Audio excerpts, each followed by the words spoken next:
Bonsoir à toutes et à tous, voici le sommaire de l'édition. Au sommaire ce soir, la Poste, longtemps au cœur de la vie quotidienne, fait face aujourd'hui à la concurrence du numérique et des services privés. Pourtant, elle continue de jouer un rôle essentiel. Vous suivrez un reportage réalisé par Félicité Bouton et Credo Défli dans ce 19h30. À l'heure de la récréation, les enfants se ruent vers les étalages pour se restaurer. Mais derrière ces moments de plaisir, une question essentielle se pose. Que mangent-ils réellement et dans quelles conditions d'hygiène? Némi Dera et Credo Défli sont descendus à l'école primaire publique Siké Nord A. Le chant occupe une place centrale dans la vie spirituelle des fidèles et de l'Église. À suivre également dans cette édition, un reportage sur la puissance de la louange. À l'heure de la récréation, les enfants se ruent vers les étalages pour se restaurer. Mais derrière ces moments de plaisir, une question essentielle se pose. Que mangent-ils réellement et quelles conditions et dans quelles conditions d'hygiène? À l'école primaire publique Siké Nord A, vendeuses, direction et élèves s'organisent pour protéger la santé des plus petits. Découvrons ensemble comment l'école veille à l'hygiène alimentaire pendant la récréation. Némi Dera et Credo Défli. Au complexe scolaire Siké Nord A, la sonnerie de la récréation marque la ruée des enfants vers les différents étalages. Entre pain, atassi, piran, akassa, jus de fruits ou thé, le choix est large dans la cour de l'école. Pendant la récréation, je mange riz. Pendant la récréation, je mange akassa, pain, café. À chacun son menu préféré, même si le geste de se laver les mains reste encore inégalement respecté. Les vendeuses, conscientes de la fragilité des écoliers, affirment prendre des précautions dans la préparation et la conservation des repas.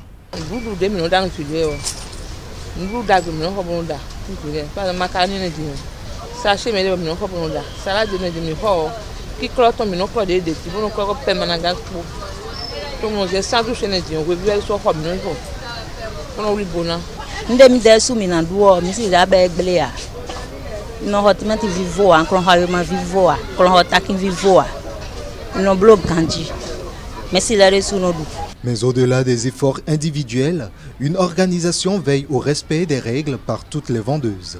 Avant la rentrée, pour les visites, et les directeurs nous proposent d'aller se faire vacciner avant de commencer la vente. Donc, effectivement, avant la rentrée, on a fait ça.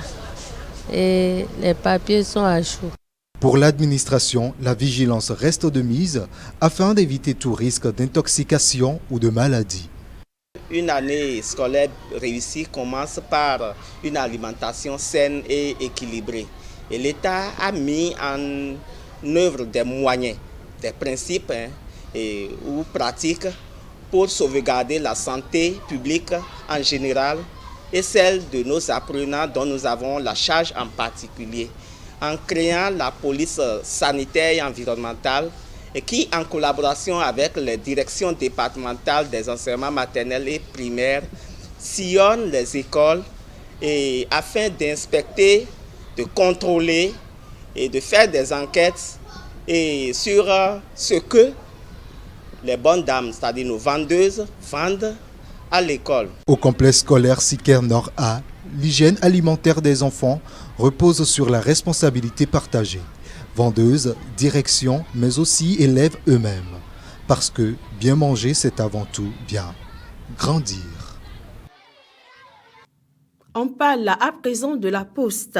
Longtemps au cœur de la vie quotidienne, la Poste fait face aujourd'hui à la concurrence du numérique et des services privés. Pourtant, elle continue de jouer un rôle essentiel. Suivez ce reportage signé Félicité Bouton et Credo Défli. Entre les envois de colis, les virements d'argent, les opérations de retrait, les paiements de salaire et le transport, la Poste garde un rythme soutenu.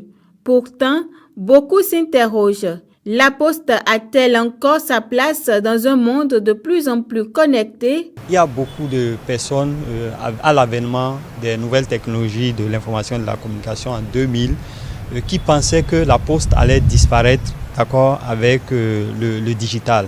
Mais bien au contraire, c'est une opportunité pour nous au lieu d'être un obstacle pour la Poste. Donc pour nous, c'est une opportunité pour nous réadapter, pour réinventer nos produits, pour qu'ils puissent répondre aux besoins, aux attentes de la clientèle. Donc aujourd'hui, nous avons pu combiner, d'accord, le digital avec nos produits classiques, d'accord, pour que les populations puissent voir que la Poste se modernise. La Poste d'hier, elle est révolue. Aujourd'hui, nous sommes vraiment dans une nouvelle dynamique pour pouvoir vraiment satisfaire davantage les populations. Sur le terrain, les agences postales s'adaptent. Ici, à la Poste de Sainte-Rita, les services financiers prennent une place grandissante. Actuellement, la Poste intervient dans le commerce électronique. C'est vrai, le courrier a baissé, le courrier papier a baissé, mais on a constaté qu'il y a un boom au niveau des colis à cause du commerce électronique. En dehors des colis, la Poste intervient aussi dans le transport. La Poste intervient dans le service financier, le service bancaire, à travers ses produits de l'épargne, à travers les crédits que la Poste accorde à ses clients. La Poste aussi intervient dans les assurances auto, assurances moto. Donc, à la date d'aujourd'hui, la Poste ne se limite pas au courrier. Son rôle a beaucoup évolué. Donc, sa place est toujours importante. La Poste paye aussi les salaires des fonctionnaires du Bénin. Pour cet usager, la fiabilité et la proximité restent les principaux atouts de la Poste. Naturellement, j'ai un compte à la Poste que j'essaie de tourner chaque fois. Je fais des dépôts de retrait de temps en temps quand le besoin se fait sentir. Il y a beaucoup de services que la Poste offre. Elle vend des romans, elle fait des tontines. Bon, beaucoup d'activités quand même que la Poste exerce qui moi m'intéresse spécialement, raison pour laquelle j'ai un compte à la Poste que je fais de tourner chaque fois. Entre modernisation et tradition, la Poste cherche à rester ce lien de confiance au cœur de la société béninoise. Un service qui, malgré les changements, continue d'occuper une place importante dans le quotidien des citoyens. Un autre élément dans cette édition, ils n'ont parfois ni de grands diplômes ni de grosses machines, mais le savoir-faire transforme le quotidien. Dans les ateliers, ces artisans écrivent en silence de grandes histoires, nourrir leur famille, financer les études de leurs enfants et même bâtir des carrières inattendues. Félicité Boton et Aimé Benou.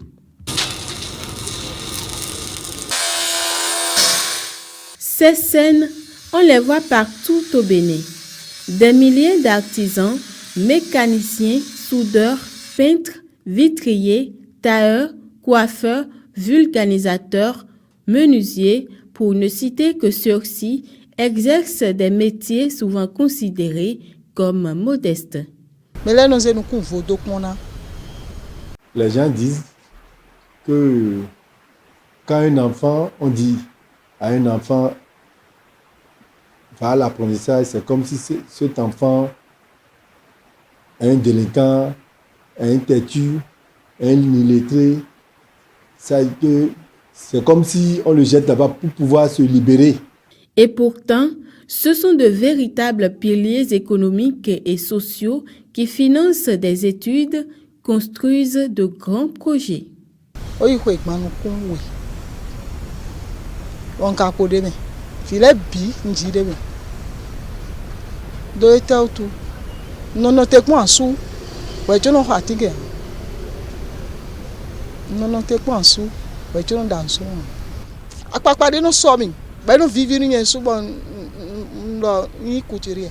Machine d'eau, à photo l'eau, à l'auto l'eau, pour y en avoir fille.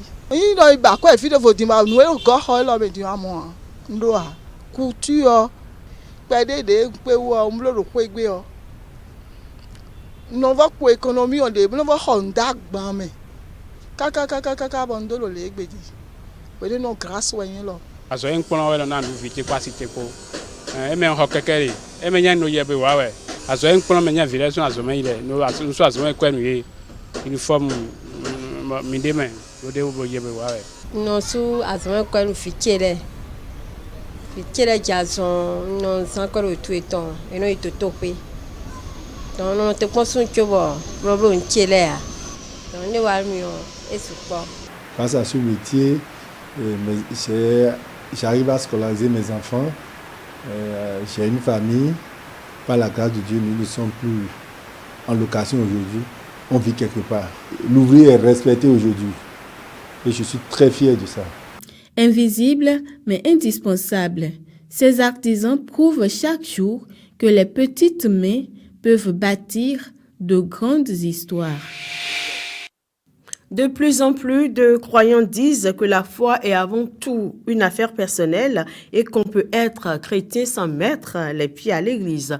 D'autres, au contraire, défendent l'importance de la communauté pour grandir spirituellement. Félicité Botton et Créneau Défli se sont intéressés à la question. Dans les rues de la capitale économique, la question fait réagir. Entre convictions personnelles et pratiques religieuses, chacun vit sa foi à sa manière. Et quand on parle de l'église, ce n'est pas une seule personne. C'est une communauté, c'est un ensemble. Et c'est là, justement, il faut raviver sa foi. Personne ne peut se dire avoir la foi et la vivre seul.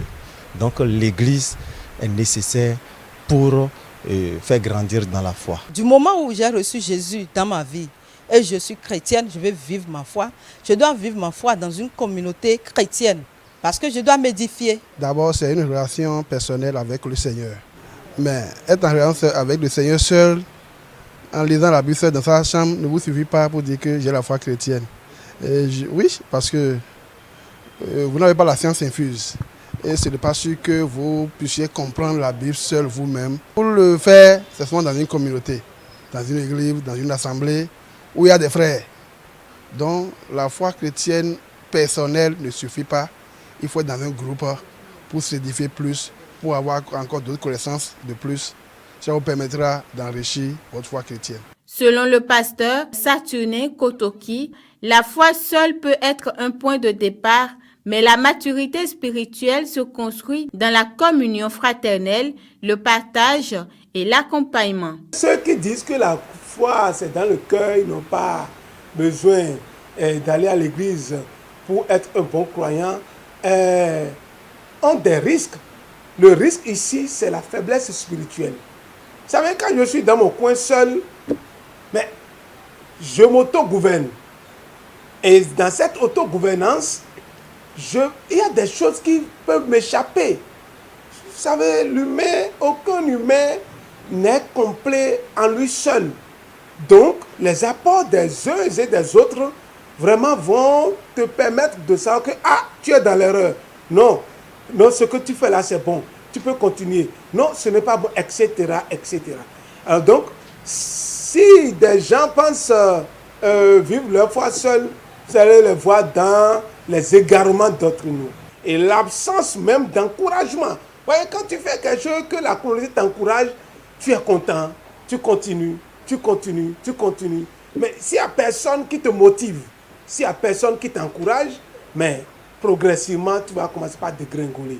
Et si la foi reste au cœur de la vie chrétienne, le rôle de l'Église continue d'interpeller entre convictions intimes et besoins de communauté. Une question que chaque croyant devra un jour se poser. Dernier élément de cette édition, le chant occupe une place centrale dans la vie spirituelle des fidèles et de l'Église. Considéré comme une véritable arme de victoire, la louange unit, fortifie et ouvre le cœur à la présence divine. Pour le président de l'Église apostolique du Bénin, ancien choriste, le chant n'est pas qu'une mélodie, c'est une puissance qui transforme l'âme. Na mi moto wewe me to pipa me o ya doju ori koko ho to pipa me e ta idi akolu to ai ba heji no yin me no nyo fi di akolu no le no yin to aji kaka bo ja akolu mlaji na ma akolu no chite no chite bo no do pa na me le bo no wa na yi mo ke yin pipa jiwe we to nu kigo po to agayi won sagule no do tije nu jiu le no do ji nous avons ali anu dako o enyina isenu me nu yele so atokobe bo zera gbigbo ton bolo diji o wo no gbigbo e go we o même nous ndeta ju enowo o ha jiji lo susu na o ma wo susu bo kigo nu ma wo no se kigo ko to daga bo no se pipa re mi la mo David ete wa ni kaka mo pipa lo dari o me no ma ho agbare. C'est la fin de cette édition. Mesdames, Messieurs, merci pour votre attention. Très bonne suite de soirée.